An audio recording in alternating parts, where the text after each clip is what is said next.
Has your child brought home a bad report card?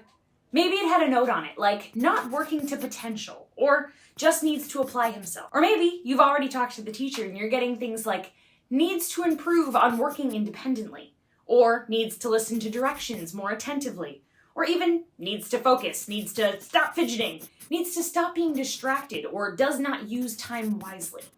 And then you wonder, how could that be? My child seems so smart. Well, don't worry. This happens to a lot of parents, especially parents of gifted children. Let's get to the bottom of why this might be happening to your child. Think about those statements for a moment. Every one of them is blaming the child. Are we so sure that that's the right thing to do? Could there be something else going on other than, your child is just lazy?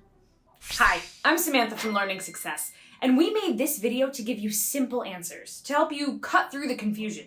So let's do that. The first step is to assess the effect this has had on your child.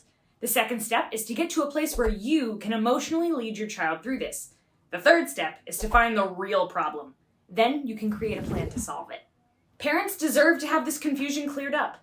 Will you help me with that? Hit the like and subscribe. That helps get this information out there, and that will help a lot of parents just like you. Let's get your child back on track to great grades.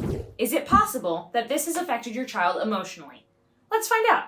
Think about these three things. 1, how long has there been a problem? 2, has there been a loss of self-confidence? And 3, is your child using avoidance tactics? When figuring out how long there has been a problem, first, use your gut. A mother's intuition is always right. Ask yourself, did I have any gut feelings prior to the bad grades showing up? If you did, that's a clue. Did you also have an inkling that there might be a learning challenge? An underlying problem can go unnoticed by the school for a long time. Pay close attention to those feelings. A mother always knows first. Next, think about your child's attitude. Have you noticed any changes in self-confidence? Any changes in self-esteem? Do you ever hear them say things like, I'm just not smart, or I'm not good at fill in the blank? That's a big warning sign. The last thing you want is for your child to lose self-confidence. There's more information on building confidence at the end of this video. Next, think about any avoidance tactics your child may be using. Avoidance tactics can easily slide under the radar because they can look like other issues. They can look like behavior problems, laziness, headaches, stomach aches, or even being extremely entertaining or cute. Children use these to hide their problems. These can show up as that all too common not working at potential message. It's not laziness. It may seem like laziness, but children are rarely lazy.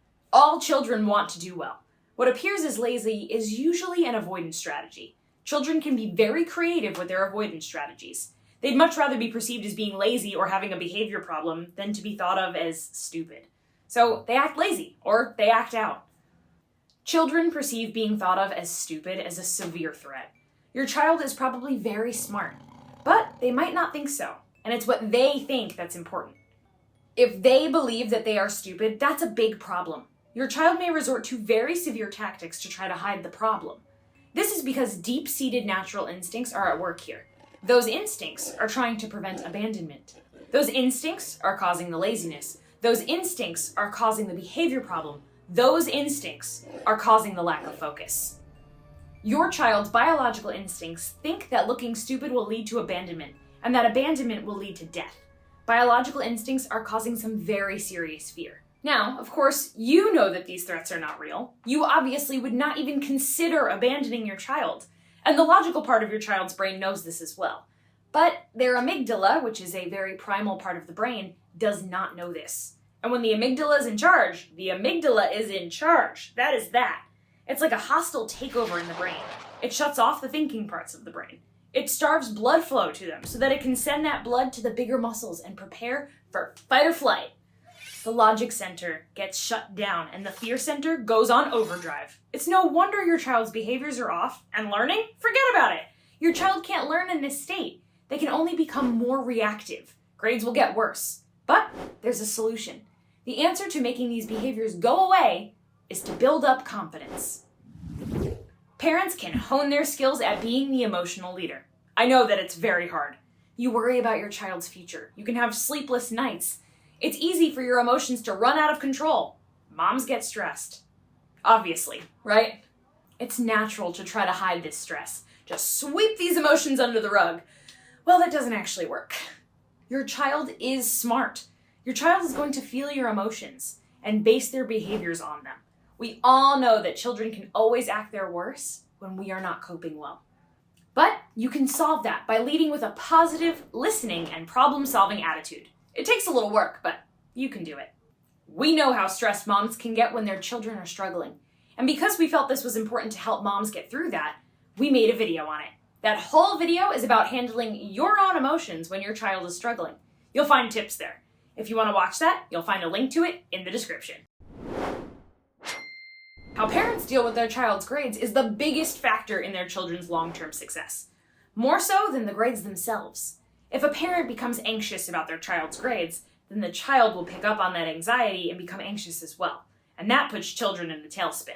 At this young age, when their brains are in such a formative state, it can affect them emotionally for life. So, watch that video on mom stress, and if your child is also seeming a little extra emotional, then make sure to check out our full documentary on children's emotions. The documentary is called The Overly Emotional Child, and it's also linked in the description. Once you've handled the first 2 steps, then the next thing to do is figure out the underlying problem. It's very common for the real reason to be mistaken for something else. Things like laziness, behavior problems, or homework avoidance are usually not the real problem. So what is? Is your child overwhelmed? Let's find out why. Reasons could be lack of organizational skills, perfectionism, or a fixed mindset, or an underlying learning challenge. Maybe they haven't been taught how to become organized. School rarely teaches them how to structure learning, how to prioritize tasks, or how to break things down into bite-sized chunks. Figuring these things out and becoming skilled at organizing learning tasks can go a long way towards solving the problem. The best place to learn how to help them with that is our video on developing a homework plan. There's a link to that in the description. Perfectionism, or a fixed mindset, is also a reason for overwhelm. Watch out for this. Perfectionism can be crippling.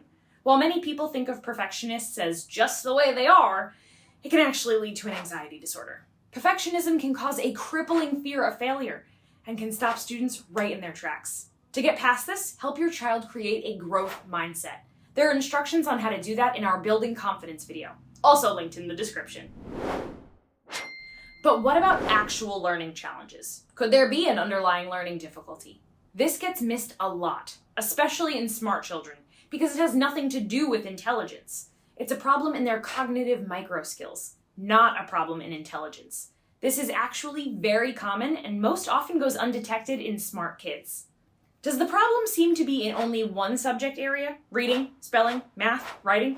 If it's reading, keep in mind that a problem in reading can cause problems in all areas. A reading problem causes your child to have to work harder in all of their classes. This could be a specific learning disability, often called an SLD. What is an SLD? Well, it's not low intelligence. Children with SLDs are often highly intelligent. They just have trouble in one specific area. SLDs include things like dyslexia, which causes a problem in reading or spelling, dyscalculia, which causes a problem in math, or dysgraphia, which causes problems in writing, or ADD and ADHD, which causes a difficulty in focus. But be careful here. Attention problems are often not ADD or ADHD. They can sometimes just be a skill problem. It's well known that simply improving fundamental skills also improves focus. If it is an SLD, even a mild one, then the thing to do is build up the fundamental cognitive micro skills. You can build organizational skills, improve confidence, and build up the fundamental cognitive micro skills with the Learning Success System. It will get your child on track to great grades, and they may even surpass their peers. You can get a free trial by using the link in the description. Think about this. Bad grades in elementary school have no long-term effect if dealt with well. They only cause trouble if nothing is done. No child was ever denied a college admission for a bad grade in elementary school. Get on the problem now, and your child will have a bright future for sure. These bad grades will soon be forgotten. Your child will always run into something challenging. That's just life. It may be a small thing or something big, but no matter what, they need confidence and grit to get through it. As they move forward, they are either becoming less confident or more confident. If they're losing confidence, everything becomes harder. They lose their drive to try. That's a horrible place for a child to be. If they are gaining confidence, then they are always growing their ability to take on bigger challenges. Over time, they develop grit, an internal feeling that they can do anything. With that ability, no problem will stand in their way. There are specific tactics for building confidence, tried and true neuroscience proven tactics. We cover many of them in our video on confidence building strategies. Since building confidence is so important for a struggling student, watch that video right now. You can get to it by clicking the link right here.